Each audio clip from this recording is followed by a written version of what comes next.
시작. 내 몸이 하나님의 임재에 반응하게 하소서. 사무엘하 6장 14절에서 16절 말씀입니다. 합독하겠습니다. 다윗이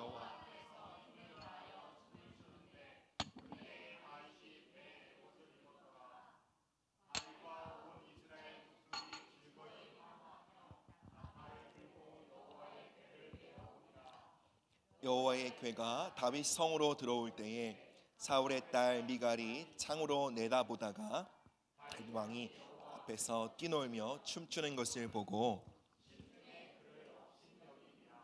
아멘.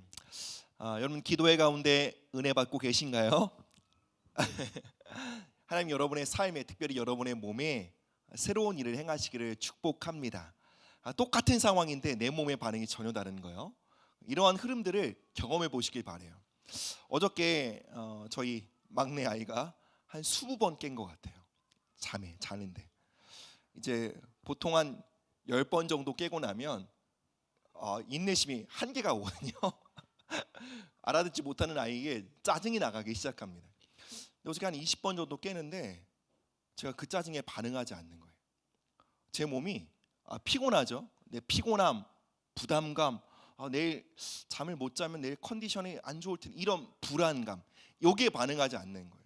하나님의 선하심에 제 몸이 계속 반응하고 그냥 주어진 시간에 자는 것을 감사하는 거예요. 그래서 하나님이 저의 몸에 새 일을 행하고 계시고 또 이러한 일들에 여러분들의 삶에 실질적으로 여러분의 육체에 나타나기를 정말로 사모하고 중보하는 마음이 들었습니다. 여러분들 정말 이러한 간증들이 넘쳐나는 기도회가 되기를 정말 바랍니다. 어저께 나눈 말씀과 또 이어서 오늘 더 깊이 들어가 보려고 합니다. 우리는 보통 믿음 하면 마음과 생각의 영역에서 생각하기 쉽죠. 그런데 여러분, 믿음은 전인격적입니다. 하나님은 우리의 영혼, 우리의 마음만을 만지실 뿐만 아니라 우리의 몸도 회복시키시는 분이십니다. 어제의 말씀에 잠깐 나누면 우리의 몸은 무언가를 기억하고 우리의 몸에 무언가가 새겨져 있다라는 거죠. 우리의 몸에 가난이 새겨져 있으면요, 우리는 살아가는 동안 하나님의 공급하심을 신뢰하지 못합니다. 우리의 몸이 수치를 기억하고 있으면요, 우리는 우리를 존귀하게 여기시는 주님의 음성, 주님의 눈빛을 전혀 감지하지 못하고 열등감 속에 살아갑니다. 우리의 몸이 무시당함, 억압을 기억하면 우리는 상황과 환경과 또 사람들의 시선 앞에 종종 얼어붙어서 마땅히 우리가 걸어가야 할 길을 걸어가지 못하게 된다는 거예요. 근데 하나님이 우리 가운데 주시는 구원이 무엇입니까? 단순히 우리가 지었던 죄를 용서하시고 지우시는 것뿐만 아니라 우리의 몸에 새겨진 흔적들, 그 고통의 기억들을 새롭게 하시는 거예요. 특별히 어저께는 보혈의 능력에 대해 말씀을 나누었습니다. 보혈이 어떠한 능력을 갖고 있다고요? 우리의 몸에 새겨진 가난의 흔적, 우리의 몸에 새겨진 수치의 기억들, 우리의 몸에 새겨진 두려움의 흔적들을 깨끗하게 하고 우리의 몸에 새로운 메시지를 새기는 거예요. 하나님이 함께 하신다는 진리요, 복음의 메시지를 우리의 몸에 새김으로 우리가 일상을 살아가면서 상황과 환경과 문제에 반응하는 몸이 아니라 우리의 몸이 하나님의 임재에 반응하고요, 우리의 몸이 하나님의 함께 하심에 반응하는 몸이 되도록 보혈의 능력이 우리 삶 가운데 역사해야 한다라는 것입니다. 이런 보혈은 무궁한 능력을 갖고 있습니다.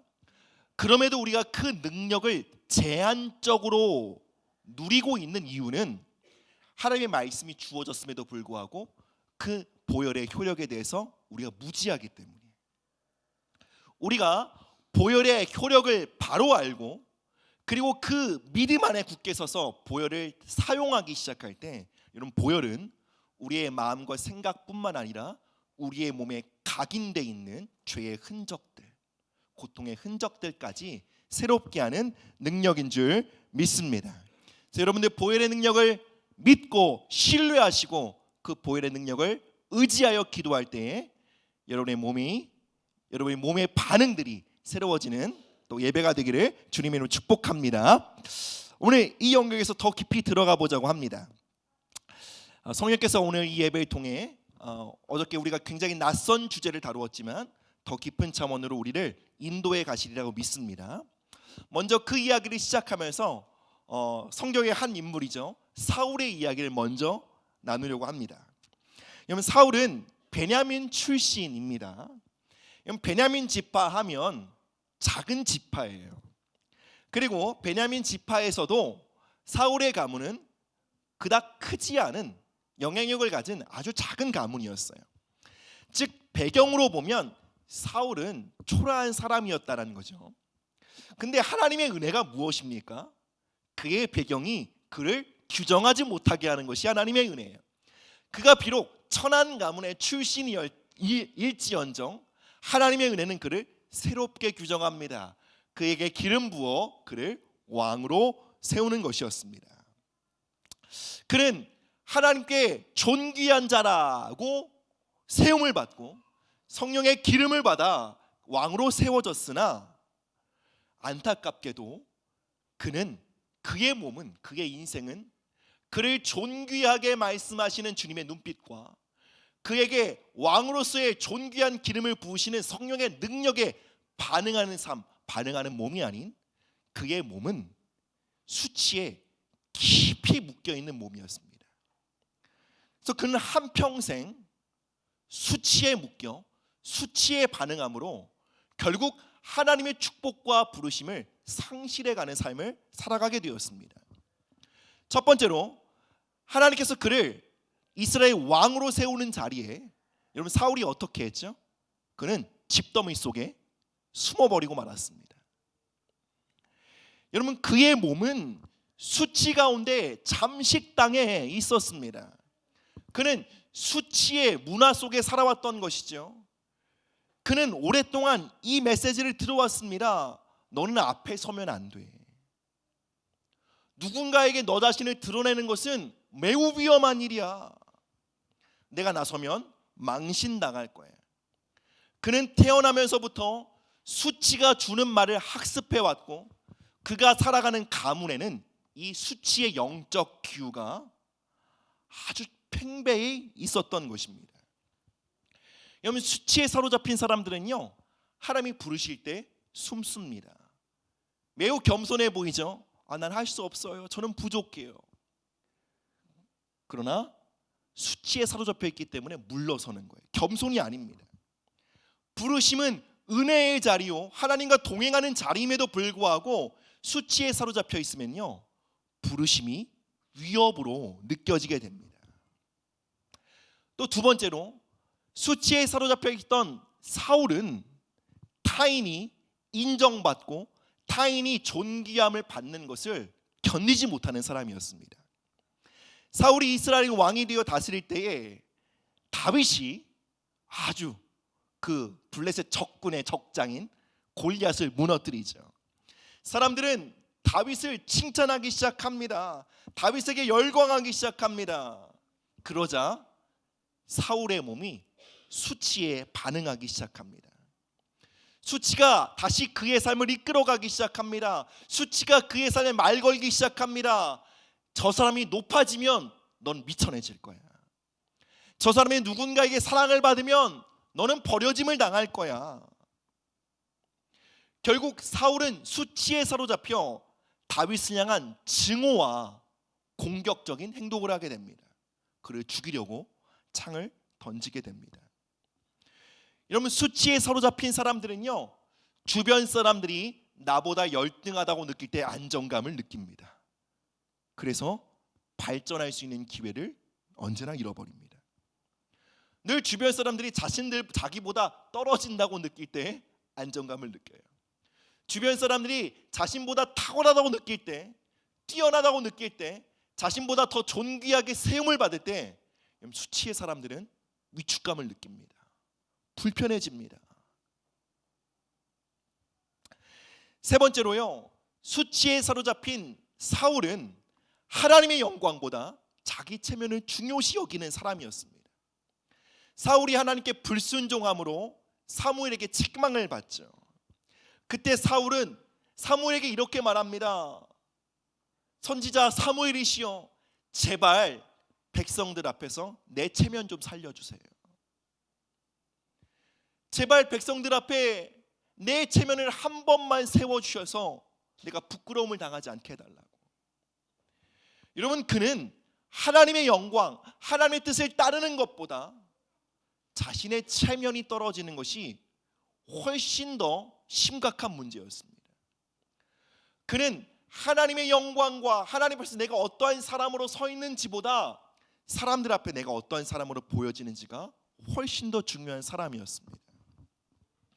그래서 수치에 사로잡힌 사람들은 언제나 사람들의 시선을 두려워합니다. 사람들의 수군거리는 것을 못 견딥니다.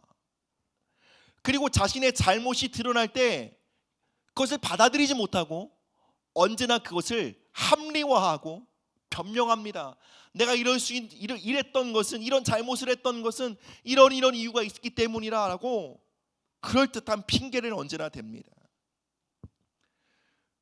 여러분, 이 수치는 결정적으로 우리를 하나님으로부터 멀어지게 만듭니다. 왜 그렇습니까? 하나님을 따른다는 것이 무엇이죠? 하나님을 따른다는 것은 내 체면보다 하나님의 영광이 중요함을 믿는 거예요. 여러분, 하나님을 따르는 길은 나를 높이는 길이 아니라 나를 낮추고 다른 이들을 존중하고 세워주는 길이에요. 하나님의 길은 언제나 자신의 연약함을 인정하고 빛 가운데 서는 그 겸손의 길이에요. 그러나 수치에 사로잡힌 사람들은 이것을 결코 걸어갈 수 없는 것입니다. 사울은 왕으로서 권력과 힘을 갖고 있었으나 사실 그는 수치에 사로잡힌 종으로 살아갔습니다. 그는 하나님의 은혜를 받고 하나님의 약속을 받고 기름 부음 받았지만 그의 몸을 사로잡은 것은 하나님의 임재와 기름 부음이 아닌 수치의 깊은 흔적이었던 것입니다. 그러므로 그는 하나님의 뜻을 따를 수 없었습니다. 그런데 여러분에게 묻고 싶습니다. 이 자리에 계신 분들 중에 수치의 흔적이 없으신 분들이 계실까요? 여러분, 우리 모두에게는 수치의 흔적이 있습니다. 여러분, 우리 모두는 체면을 중요시하는 문화 가운데 살아왔습니다. 여러분, 이런 말이 있죠. 쪽팔려 죽겠다고. 말이 안 되는 말이지만 우린 이것이 이해가 됩니다. 체면이 상하는 것은 죽을 것 같은 고통입니다. 우린 그렇게 학습되어 왔어요. 여러분, 체면 상하는 것은 우리에게 하나님 섬기는 것보다 중요한 일입니다. 한번 체면 상하잖아요. 교회도 못 나와요. 부르심이고 뭐고 없어요. 마음이 상하고 사람들의 눈앞에 무언가 쪽이 팔리면 부르심을 향해 한 걸음도 나아가지 못하고 얼어붙는 것이 우리 모두의 이야기예요. 우리의 몸은 수치의 잠식당에 있습니다. 그리고 우리의 몸을 잠식하고 있는, 그리고 보이지 않게 우리의 삶의 왕노릇하고 있는 이 수치를 우리가 다뤄가지 않으면 여러분, 우리는 결국 내 체면 때문에 신앙생활을 하게 돼요. 하나님의 영광 앞에 나의 면류관을 기꺼이 내려놓는 삶이 아니라요, 하나님을 섬기는 것에도 내 체면이 세워져야 되는 거예요. 신앙생활하는 것에서도 남들의 인정받는 것이 더 중요한 거예요. 결국 우리는 우리 몸에 새겨진 이 수치의 흔적을 다루지 못하면 결코 부르심으로 나아갈 수 없게 된다는 것입니다. 이제는 오늘 본문의 주인공이죠, 다윗의 이야기를 나눠보겠습니다. 여러분, 다윗은 수치가 없었던 사람이 아니었습니다. 오히려 그의 삶의 배경과 그 과거의 경험을 보면 사울보다 그의 삶의 수치는 더 깊었을 수 있어요. 그는 늘 집안에서 외면당한 존재였어요. 사무엘은 사무엘이 이새의 집을 방문했을 때 정말 여러분 정말 중요한 인물이 그 가정에 방문했음에도 불구하고 이새는요, 그의 아버지 이새는요 다윗을 부르지도 않습니다. 그는 형들과 가족에게 무시당하는 존재였고 그의 삶에는 거절과 방치의 기억들과 경험들이 반복되었습니다. 그는 집안에서 방치되어 들판에서 양을 치며 오랜 시간을 보내야 했습니다. 그럼 양을 치면 굉장히 아름답고 한가하고 그럴 것 같지만 다윗에게 양을 치는 자리는 사실 방치와 거절과 소외됨의 자리였습니다. 그 자리는 인정받지 못하는 자리였고 사람들의 따스한 손길이 없는 자리였습니다. 그러나 그는 그 수치와 거절과 방치의 들판에서요, 거절과 수치에 반응하는 존재가 아니라 하나님의 임재와 하나님의 선하심에 반응하는 자로 그의 삶을 세워갑니다. 어떻게 그럴 수 있었을까요? 그는 들판에서 거절과 방치와 수치의 자리에서 하나님을 예배합니다. 그는 아름다운 시편을 지어 주님을 노래합니다. 들판에서 악기를 연주합니다. 들판에서 춤을 추며 노래합니다. 찬양합니다. 목소리를 높이고 손과 발을 움직이며 그 자신의 몸을 하나님께 예배의 도구로 드립니다. 그럼 다윗은 생각으로 예배드리지 않았어요. 다윗은 마음으로만 예배하지 않았어요. 다윗은 몸으로 예배했어요. 그렇게 거절과 방치와 상실의 자리에서 그가 그의 몸을 하나님의 임재를 향해 적극적으로 움직이기 시작할 때 그의 몸은 상실과 거절에 반응하는 몸이 아니라 하나님의 임재에 반응하는 몸으로 새롭게 될 수 있었던 것입니다. 다윗의 수치와 거절과 방치의 역사, 그의 몸을 장악하고 있는 그 수치를 깨트린 것이 무엇이죠? 몸을 들여 예배하는 것이었어요. 그가 하나님의 임재 앞에 자신의 몸을 드리기 시작하자 그의 한평생 그의 무의식과 그의 신경 조직을 장악하고 있던 수치의 힘이 약해지기 시작합니다. 집안 모든 사람들은 사람들의 시선과 평가에 사로잡혀 있는데 다윗만 유일하게 사람들의 평가보다 하나님의 시선이 더 실제임을 발견하게 됩니다.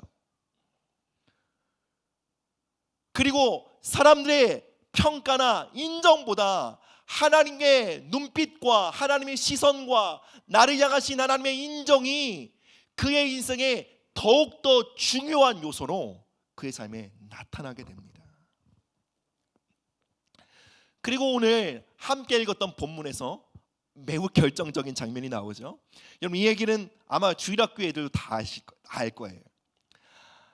언약궤가 빼앗겼던 언약궤가 이제 예루살렘 성전으로 돌아옵니다. 여러분 언약궤가 뭐죠? 하나님의 임재예요. 하나님의 임재를 상징하는 그 언약궤가 예루살렘 성전으로 들어오자 다윗이 그 하나님의 임재 앞에 반응하기 시작합니다. 자신의 몸을 다시 드립니다. 그 하나님의 임재 앞에 춤을 추기 시작합니다. 여러분 그 당시 다윗은 목동이 아닙니다.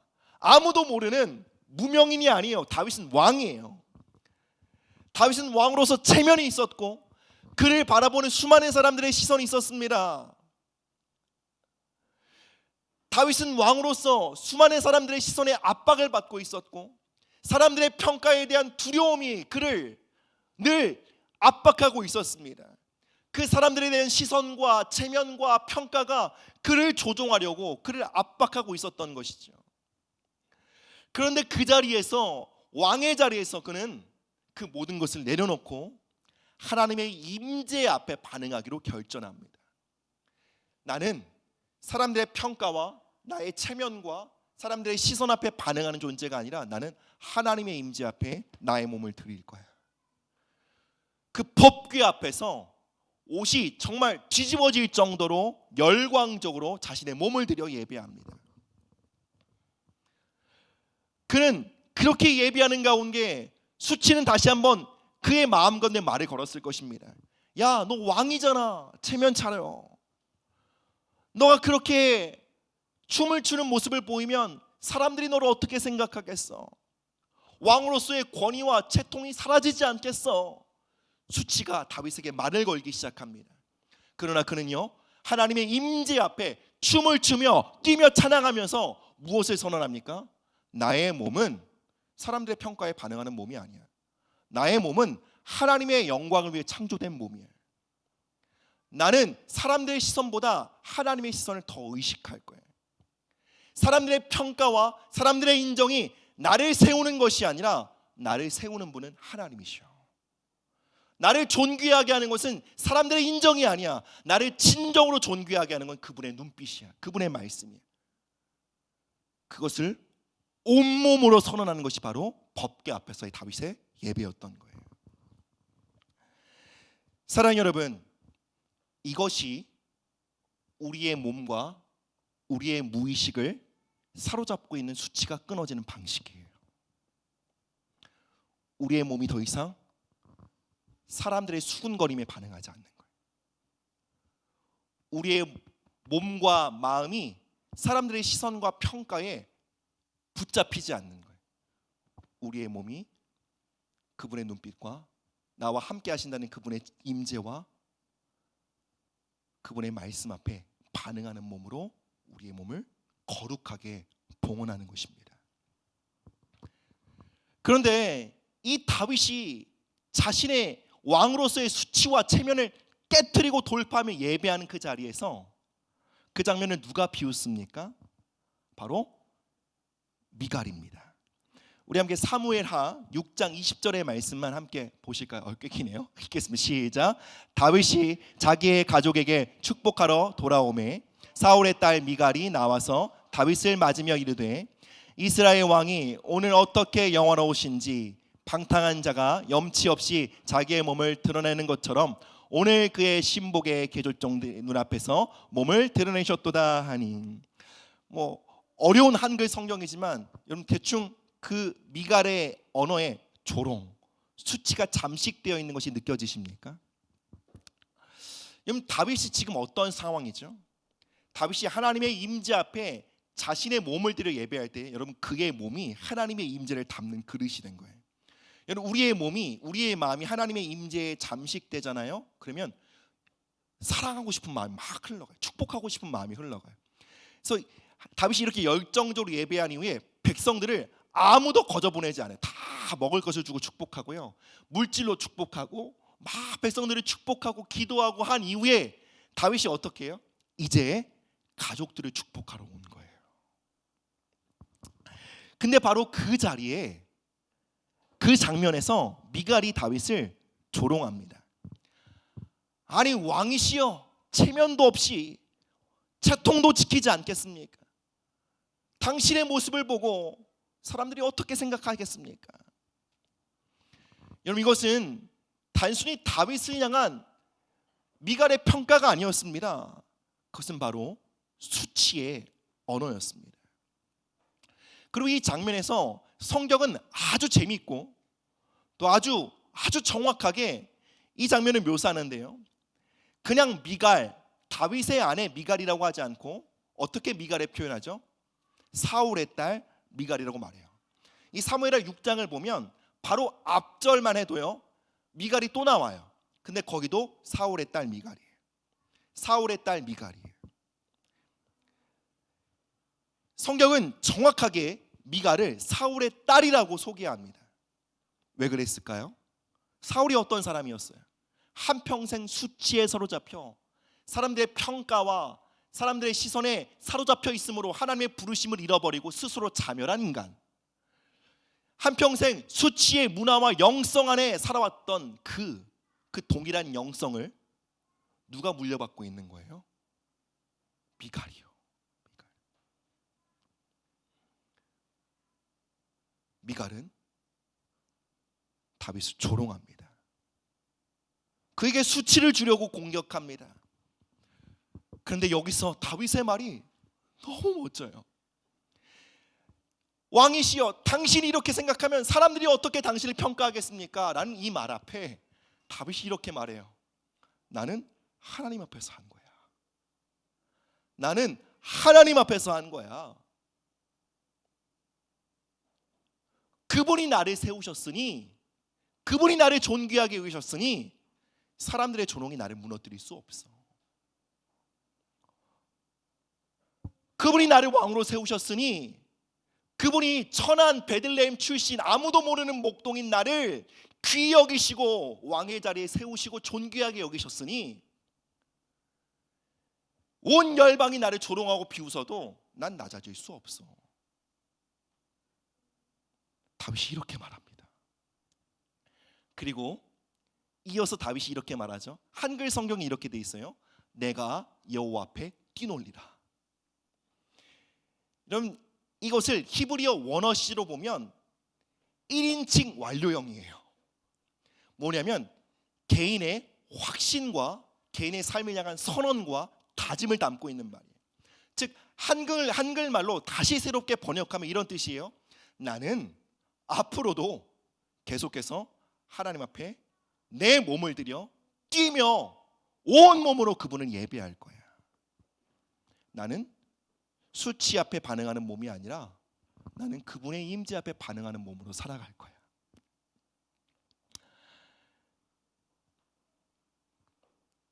여러분, 안타깝게도 미갈은 그의 인생에 놀라운 축복의 찬스를 잃어버립니다.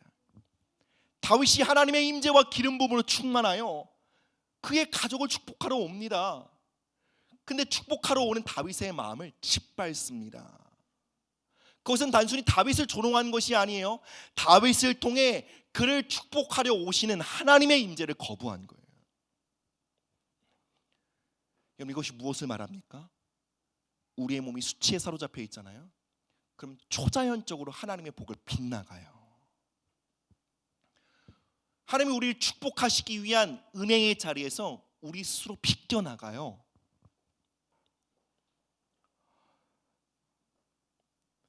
여러분, 우리가 수치에 사로잡혀 있잖아요. 그럼 기도받으러 나아가는 게 너무 어려워요. 누군가 자기를 볼 것 같아. 기도받다가 뭔가 나오면 어떡하지? 사람들의 반응과 사람들의 평가가 너무 묶여 있어서 내가 누군가에게 사역을 받고 기도받는 것보다 그게 더 두려운 거예요. 수치는 우리를 축복의 자리로부터 스스로 미끄러지게 만들어요. 왜냐하면 수치는 우리 안에 이것을 계속 말하거든요. 너는 하나님의 축복에 합당하지 않아. 앞으로 나가면 사람들이 널 볼 거야. 너를 주목할 거야. 그러니 숨어. 아무것도 받으려고 하지 마. 여러분, 이 수치의 목소리를 듣고 계신 분 계십니까? 여러분, 그러면 적극적으로 여러분의 몸을 더 움직이셔야 돼요. 여러분, 수치 때문에, 극과 수치 때문에 여러분의 복을 빼앗기지 마세요. 굉장히 큰 저항인 것 같죠? 근데 여러분, 내가 쪽팔린 것보다 하나님 복 받는 게 더 중요해요. 내가 순간 사람들에게 어떠한 평가를 받는 것보다 내가 하나님의 은혜 안에서 회복되는 것이 훨씬 더 중요합니다. 그런데 수치는 우리의 생각과 우리의 감각을 완전히 뒤틀었기 때문에 아니야, 복 받는 것보다 내 체면이 더 중요해. 내가 하나님의 임재 앞에 서는 것보다 사람들이 나를 어떻게 평가하는지 훨씬 더 중요해. 우리를 이렇게 사로잡습니다. 수치는 거짓이에요. 사랑하는 여러분, 그래서요, 예배는 우리의 마음만이 아닌 우리의 몸을 드리는 시간이에요. 하나님은 이 예배 가운데 우리의 마음만을 만지실 뿐만 아니라 우리의 몸을 만지십니다. 여러분, 이 예배의 자리에서 손을 들고요, 우리가 일어서고요, 입을 크게 열어 하나님을 찬양하는 것, 여러분, 이게 다 영적 전쟁입니다.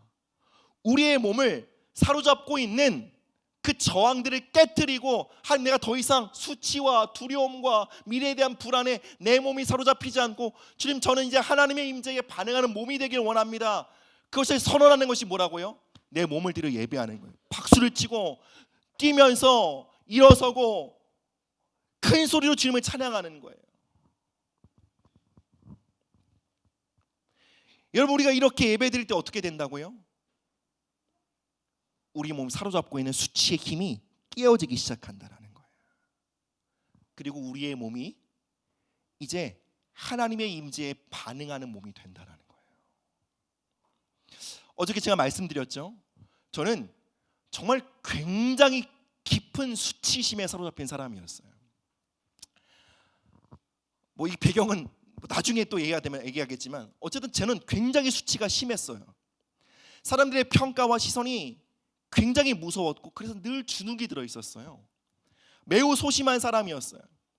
그런데 그때 제가 그게 저의 성격인 줄 알았어요. 근데 나중에 깨달았습니다. 그건 단순히 저의 성격이 아니라 거대한 영적 묶임이었어요. 수치가 저의 몸을 결박하고 있었던 거예요. 그러던 어느 날 정말 하나님의 섭리였어요. 아무도 그렇게 함께 교회를 섬기던 누구도 그렇게 생각하지 못해서 제가 섬기고 있던 고등부에서 청소년부에서 찬양팀 리더로 세워진 거예요. 아무도 그것을 생각지도 못했는데요. 근데 제가 리더로 세워지자 제가 주일 아침에 몸을 일어설 수가 없는 거예요. 몸을 일으킬 수가 없는 거예요. 몸이 돌처럼 굳어버리고요. 가슴이 답답하고 숨이 막히고 교회 가는 게 너무 괴로운 거예요. 죽을 것처럼 힘들었어요.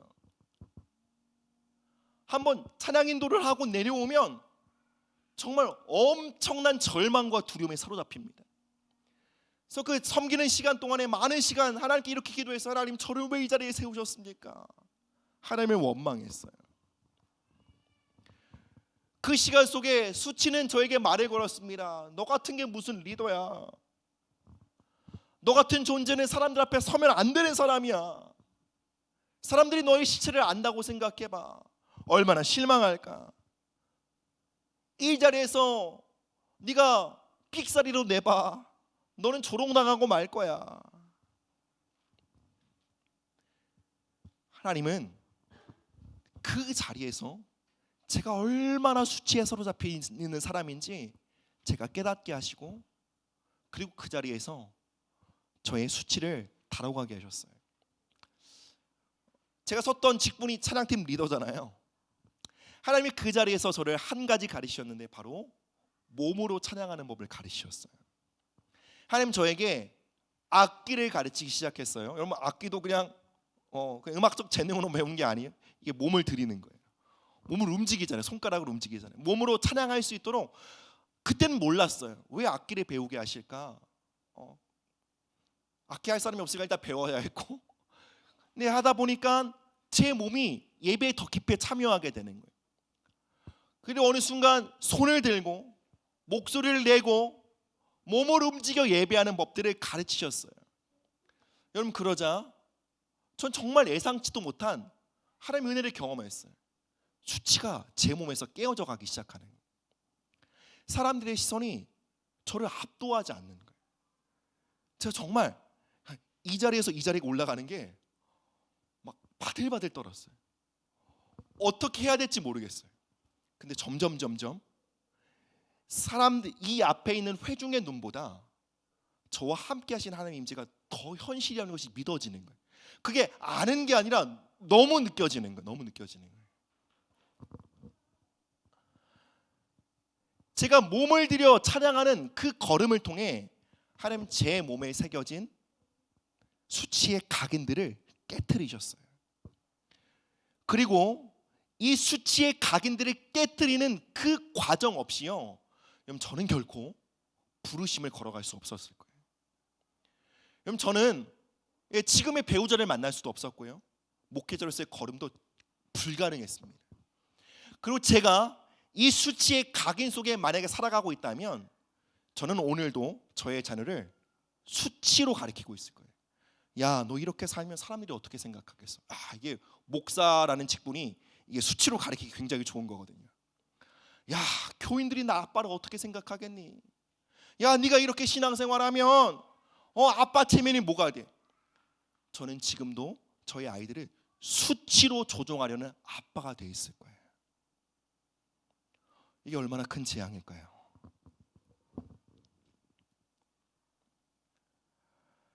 사랑하는 여러분, 우리가 이 자리에 계신 하나님의 임재를 인식하고 그분 앞에 손을 들고 춤을 추며 찬양하는 것은 클럽에서 음악 듣고 찬양하는 거는 결이 다릅니다. 여러분, 클럽에서 음악 듣고 취하고 춤을 추는 건 그냥 흥으로 하는 거고요. 우리가 하나님의 임재 앞에서 우리의 몸을 들여 예배하는 것은요, 우리 몸에 새겨진 결박들을 끊는 믿음의 행위예요. 여러분, 우리가 몸을 들여 예배하기 시작하잖아요. 그럼 하나님의 임재가 우리의 몸으로 느껴지기 시작해요.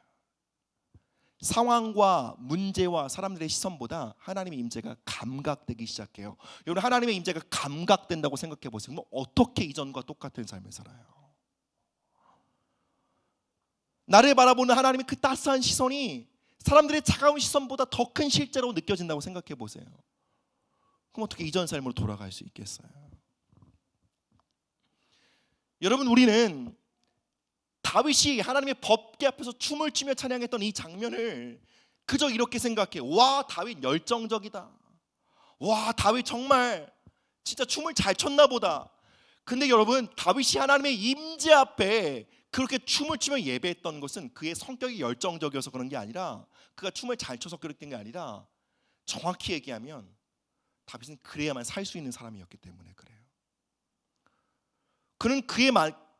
그는 이렇게 하지 않고선 그의 삶에 얼마나 수치와 두려움과 조롱의 흔적이 깊이 새겨 있는지 그는 누구보다 잘 알았어요. 그는 정말 영적 전쟁하는 마음으로 자신의 몸을 들여 예배한 거예요. 아, 오늘 찬양이 좀 신나네. 여러분, 이스라엘 찬양 한번 들어보세요. 거의 단조고 마이너예요.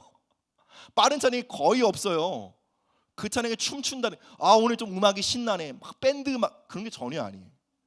여러분, 다윗이 몸을 들여 춤을 추며 예배한 건 그의 몸부림에 가깝습니다. 그의 열정이 아니에요. 그의 영적 전쟁입니다. 사람들의 시선이 다시 그의 몸을 잠식하여 얼어붙게 만들려고 하는 그 순간, 하나님의 법궤 앞에 춤을 추면서, 아니야, 난 하나님의 임재 앞에 반응할 거야. 그 영적 전쟁이 다윗의 예배였던 거예요.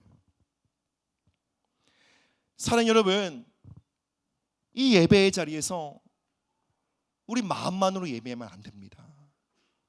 우리의 몸을 드려야 합니다. 우리의 목소리를 높여야 합니다. 예, 물론 하나님 우리의 작은 음성도 들으시죠. 우리의 작은 목소리, 작은 신음도 다 들으십니다. 그러나 우리가 하나님께 목소리를 높이는 이유는 우리의 성대를 사로잡고 있는 결박을 깨트리기 위해서예요. 우리가 마땅히 진리를 선포하고 우리가 마땅히 하나님의 복음을 전해야 될 우리의 성대가 수치와 두려움의 결박당에 있는 거예요. 근데 우리가 목소리를 높여 우리의 성대를 하나님께 봉헌하기 시작할 때 어떻게 돼요? 우리의 성대를 사로잡고 있는 결박이 깨어지는 거예요.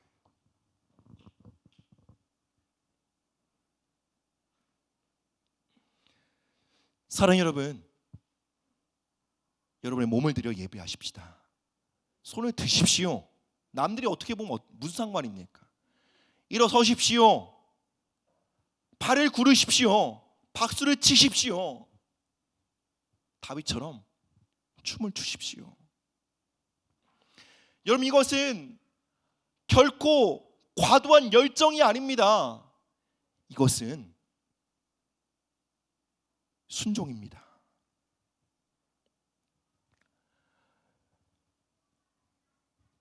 우리가 함께 주어진 말씀을 기초하여 우리 함께 우리의 몸과 우리의 삶을 향해 우리가 함께 좀 선포하기 원합니다.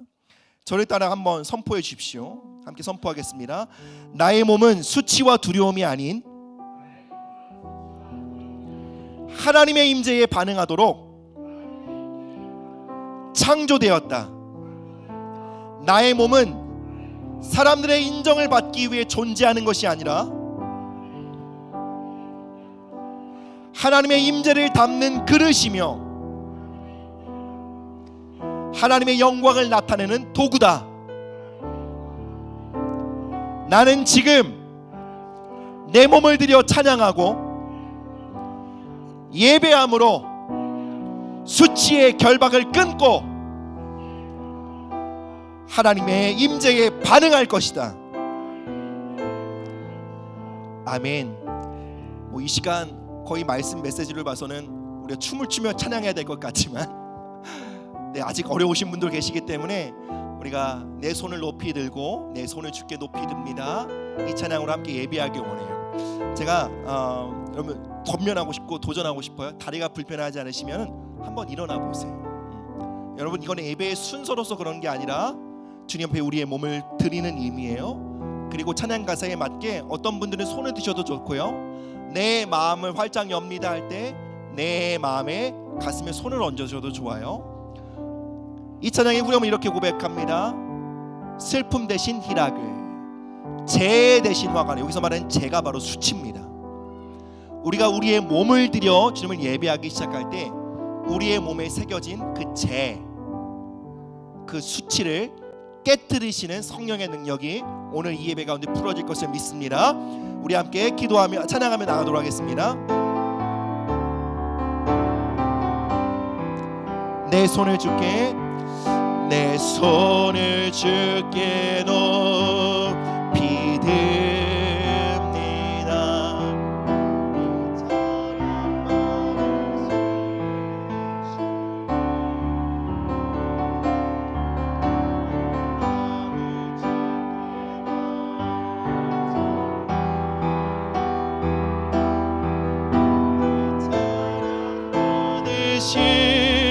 주님 한 번 더 내 손을 주께 높이 듭니다. 아멘. 내 찬양 받으신 주님, 아멘. 내 마음을 주께 활짝 엽니다. 내 찬양 받으신 주님, 아멘. 선포합시다. 슬픔 대신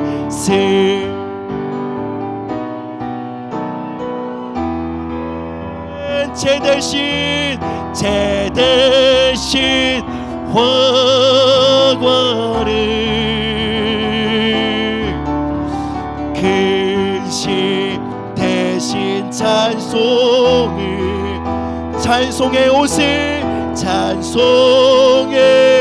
옷을 주셨네. 우리 한 번 더 슬픔 대신이라.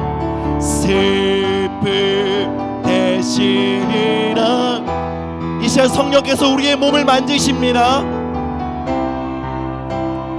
우리의 몸에 새겨진 수치와 거절과 상처의 흔적을 지우십니다. 대신 찬송의